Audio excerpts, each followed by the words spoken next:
Okay, today you join me for something a little bit different. Today I'm going to be doing a last of the first challenge as Max Verstappen on the new Jeddah circuit.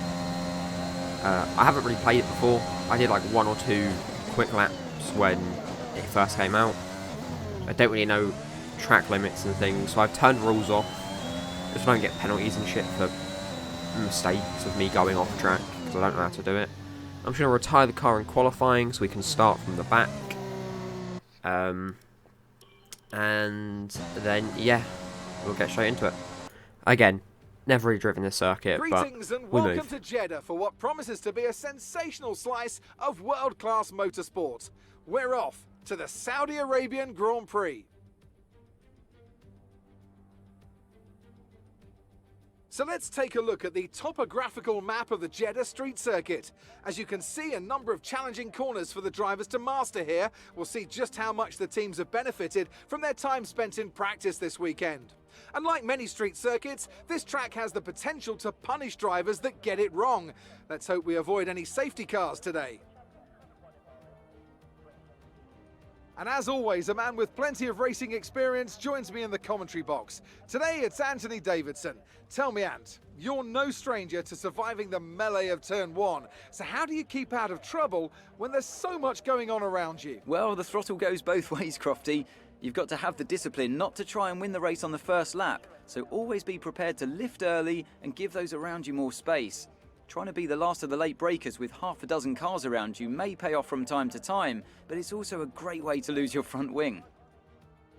With the race minutes away from starting, here's what today's grid rundown looks like. Lewis Hamilton lines up on pole position, and it's Fernando Alonso alongside. Looking down the rest of the grid, we have Gasly, Vettel, Charles Leclerc and Norris, Bottas, Ricciardo, Stroll and Kimi Raikkonen, Mick Schumacher, Giovinazzi, Sergio Perez and Sainz, Russell, Ocon, Yuki Tsunoda and Nicholas Latifi. Mazepin and Max Verstappen completes the grid. That's it then, it's time to go racing as we head to trackside for today's race. Alright, we're P20, we're in the Red Bull. Let's get straight into it. The Mercedes will have a different livery today because it's our My Team livery, like our Mercedes My Team livery. But anyways, so 5 red lights for the Saudi Arabian Grand Prix. We are underway. We get a pretty decent start. We're going to go down alongside the wall, try and get a dive down into turn 1. Should be pretty easy. Yeah, nothing too difficult. Straight up already into 12. Got a little bit of contact there with the Ferraris on the Ferrari engines, but that's how it is. But my first thoughts of this track, no mind that. After watching FP1 and FP2 yesterday, FP3 today, and driving it on the game, is actually not as bad as I thought. I thought it would be a lot worse, personally. I think a lot of other people thought the same. Could be interesting for racing. Could also be pretty shit. You know, I'm already tapping the walls quite a lot here. Obviously, they've had simulator training. They're front drugs, it's kind of their job, but for actual racing in the game, probably not great. We'll go up there into P11 as we go around Schumacher, who was somehow in P11 himself in that house. Oh yeah, I turned equal performance on. To spice things up a little bit. See a couple of new faces. But we would have seen everyone if we were trying to get to first. I don't know, man. Hitting into the back of Ricciardo then. But that's fine, I'll turn damage off as well. Because again, I don't really know the track. I can't race it properly. This is almost my practice, because I have got this set up for my team. Keep it up. So I will be racing this at some point in my car. And I don't really want to not know how to race it. I don't really think I'll spend much time in free practice doing it myself. That's just not kind of what I do. Just can't really be bothered, I'm too lazy. I get bored too easily. So I'll probably just do like an extra qualifying lap on like a set of mediums and then go out on the softs. We'll see closer to the time. I might do a couple of time trials in my free time. It's quite a fun track to drive. time trial wise. We're up into P7 then by the end of, or by the midway through of lap 2. In fact, going to go up to P6, I think we can get this move on Norris. A little bit of contact, Great that's my maneuver. bad. You made it look easy. You really didn't, Jeff. I hit him. But... oh, Jeff in this is a specimen, to say the least.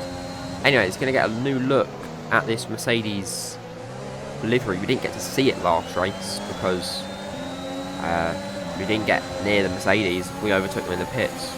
It's an Armco based one because there's rumours about Petronas leaving F1 at the end of 2021 for the Saudi Arabian company Armco to join as Mercedes' primary sponsor. Going for a move on Gasly then up into P, whatever that is, P3. Into the podium positions midway through lap 3. Again, going off track and stuff there. I don't like this circuit for that one reason of I don't like these curbs. It makes track limits go weird. Apparently also the pit lane has really weird track limits. They can get like 15 seconds of penalties from going up like a centimetre out of the track. But obviously that's not going to be something that can happen in real life. That's just going to be something wrong with the game, which will preferably be fixed sooner rather than later.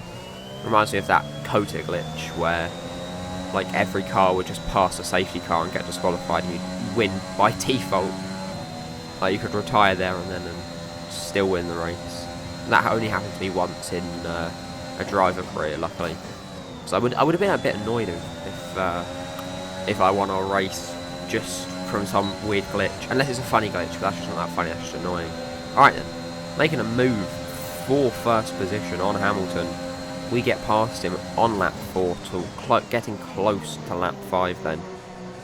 So Good job, nice overtake. you don't need to congratulate me every time I make a bone stop fucking... This is your final lap of the race. Yeah, I quite like this track actually. For racing, maybe not, but for time trial is definitely quite cool. And it looks really nice under the light. Anyways, lap 5 then. Hamilton goes back for an overtake on us. But he's going to lock up because he's a little noob. And we're going to go around him onto the final corner to get that race win. To complete the last of first challenge on Jeddah in the Red Bull as Max Verstappen. Absolutely awesome. I just hope he can do this Well done. on Sunday and win, because I'd quite like Max Verstappen to win the championship.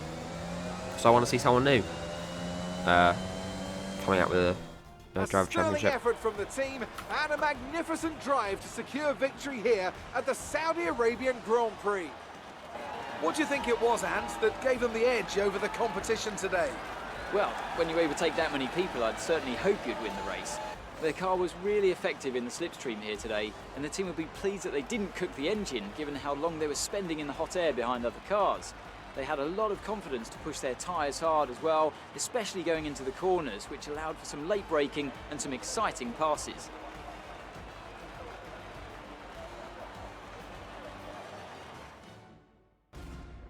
Red Bull put There you up go an then. outstanding fight for the front We get position that today. first and position. it's great Hamilton to see gets it paid off for second them. in that They do so white much for the sport that you can't help but be delighted by today's race suit, win. I don't know what you call it, race suit. And then Gasly in P3. Rather interesting. That's what happens when you turn equal performance on. It has some really, really interesting results. Like, properly interesting. I mean, I've seen someone who had, like, Mazepin P3. After an incredible day of racing, who was your driver of the day, Ant? Max Verstappen seemed to just effortlessly weave through the other drivers today without a care in the world. He was definitely my driver of choice. Well, Ant, an end to another fantastic weekend of racing. Thanks to everyone who joined us, and we'll see you for the next one. Alright, thank you for joining me for this, hopefully not one-off episode. I want to do more things like this in the future. Not just my team, but my team should return tomorrow, as always. See you then.